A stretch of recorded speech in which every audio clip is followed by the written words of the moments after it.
So mga kabebang, eto naman yung tuturo ko sa inyo. Exciting to. Pero madali lang to. Madali lang siya. Kasi ako baguhan lang din. So ready na ba kayo? So kailangan nyo steady yung camera. Mag-video kayo. Yan, kung saan yung pwede nyong sungkutin yung araw. Mag-arte-arte muna kayo. Lagyan nyo ng story na konti. So kailangan makaisip kayo kung anong gagamitin yung pansungkit sa araw. Ako yung sombrero kasi. Kasi lumabas ako, wala akong maisip na pwede. Sombrero lang. Yan. Siyempre, yan. O, sungkit, das itabi. Yun, ganon. So, yan, na-open ko na si CapCut. Pinili ko na yung video, yung pinakita ko ng una.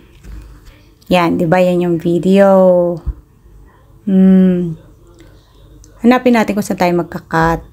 Diyan ako nag-cut. Yan, nakaupo. Yan. Tapos, yung sunod, yung huhulihin mo, yung pahuli na, yung bago mo ibaba yung iyong sombrero. Yan. Diyan ako nag-cut. Tapos, yan yung last na.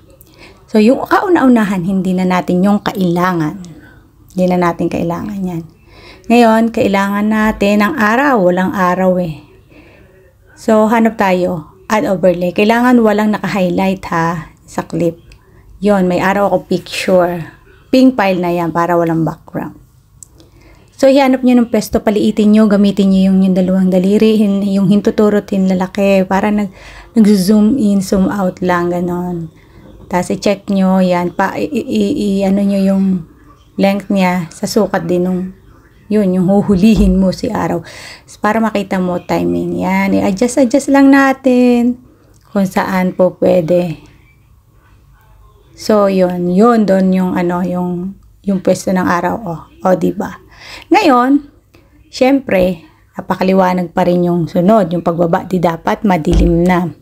So, una kong ginawa is, i-highlight mo yung clip na yan, tapos punta ka sa settings, yung settings, punta ka sa, yan sa brightness, yung brightness, kailangan sa madilim. Yan, dumilim na siya, o, diba? Pero, dapat mas dagdagan pa natin ng konting dilim. So, mag-aano ulit ako, add overlay. So, may picture ulit akong kinuha. Alam nyo naman, yung mga free lang, na ito yung madilim ang kinuha ko. I-zoom out nyo para lumaki. Yan. Sakupin nyo yung kalangitan. Yan, 'di ba? Naka-zoom out na. After nyo ma-zoom out, i-splice nyo yung clip na yan, yung langit. So, ang napili ko dyan yung burn. Yung burn, may ma-dark siya. Pero, may adjustment naman. In-adjust ko dyan sa 40 kasi masyado siyang madilim. Sobrang dilim.